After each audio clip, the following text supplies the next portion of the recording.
Marriage ஆகி first and லாஸ்ட்டாக நாங்கள் போன மூவினா அது கோட் தான்.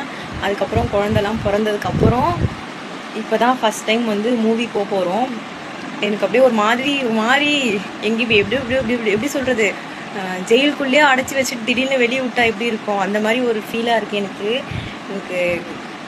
என்ன சொல்கிறதுனே தெரில இந்த ஃபீலை. அப்போ எப்படி இருக்குன்னு சொல்லி ஃபஸ்ட்டு வந்து எங்கள் வீட்டுக்கார் வந்து கால் பண்ணி இந்த மாதிரி வந்து தம்பி மூவி கூப்பிட்றான், போகலாம் அப்படின்னு வந்து மூவி கூப்பிட்றான் அப்படின்னு சொன்னான். மூவி கூப்பிட்றான் அப்படின்னு உடனே நானாக நினச்சிட்டேன், நான் எங்கள் வீட்டுக்காரு எங்கள் தம்பி 3 பேர் தான் போகிறோம் அப்படின்னு நினச்சி நான் ஏதோ ட்ரீம்லாம் போயிட்டேன். நான் ரொம்ப நாள் கழிச்சு போகிறோம், 1 year ஆகிடுச்சு மூவிலாம் போய். ஒரு நியூ எக்ஸ்பீரியன்ஸாக இருக்க போகுது. நம்ம என்னென்னலாம் ட்ரெஸ்ஸு போடணும், எங்கள் எப்படி நைட் ஷோ வேறு, நைட் ட்ராவல்லாம் நாங்கள் அவ்வளோ பண்ணதே கிடையாது. நைட்டில் வேறு வந்து நாங்கள் ரைட் போகிறோம். எப்படி இருக்க போகுது, நாங்கள் போயிட்டு வரதுக்குள்ளே பாப்பா எப்படி இருப்பா, அழுவாளா, எங்கள் அம்மா கரெக்டாக பார்த்துப்பாங்களா, அப்படி இப்படின்னு சொல்லிட்டு ஒரு மாதிரி செம்ம ட்ரீம் போயிட்டேன். அப்புறம் எங்கள் வீட்டுக்காரர் ஃபோன் பண்ணிச்சு, உங்கள் அம்மா ஓகே சொல்லிட்டாங்களா, இருக்காங்களாம்மா, பார்த்துக்கு வராங்களாம்மான்னு கேட்டுட்டு ஓகே தான் சொன்னாங்க, ஆனால் என்ன பாப்பா விட்டு போகிறீங்களே அப்படின்னு. பாப்பா விட்டு போகிறோமா, நீயும் வரியா என்ன அப்படின்னு கேட்டோடனே எனக்கு அப்படியே ஒரு மாதிரி ஆயிடுச்சு.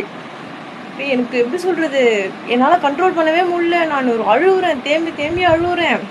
அவர் வந்து அவங்களும் எங்கள் தம்பியும் மட்டும்தான் போகிறதா வந்து நினச்சி என்கிட்ட கேட்டிருக்காரு.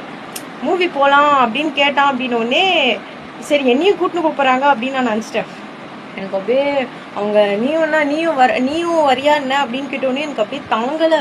அப்படியே மனசெல்லாம் படப்படன்னு ஆயிடுச்சு. ஐயோ அப்படின்னு அழுகுறேன், தேம்பி அழுகுறேன். சரி நீங்கள் மட்டும் போயிட்டு வாங்க, சரி அப்படி இப்படின்னு சொல்லிட்டு ஒரு மாதிரி ஆகிட்டு வச்சுட்டேன். என்னால் பேசவே முடியல. அப்புறம் வச்சுட்டேன். எனக்கு அவருக்கு ஒரு மாதிரி ஆயிடுச்சு. எங்கள் வீட்டுக்காருக்கு வாங்கிட்டு என்ன சொல்லிட்டாரு, சரி நான் போகல, எனக்கு ஒரு மாதிரியா இருக்குது. இல்லை நீ போ அப்படின்னு சொல்லி நான் ஃபோனை வச்சுட்டேன். நைட்டு வந்துட்டு நானும் ஒரு மாதிரி ஆயிடுச்சு எனக்கு. நைட்டு வந்து உனக்கும் சேர்த்து தான் புக் பண்ணியிருக்கேன்.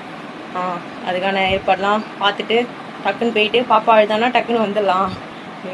எனக்கு போகணுன்னு ஆசை, ஆனால் வந்துட்டு ஒரு மாதிரியாகவும் ஆயிடுச்சு. அவங்க அந்த மாதிரி கேட்ட உடனே ஒரு மாதிரியாகவும் ஆயிடுச்சு. அந்த எக்ஸைட்மெண்ட், முன்னாடி இருந்த எக்ஸைட்மெண்ட்லாம் அப்படியே ஒரு மாதிரி அப்படியே ஷட் டவுன் ஆன மாதிரி ஆயிடுச்சு. சரி பார்ப்போம்.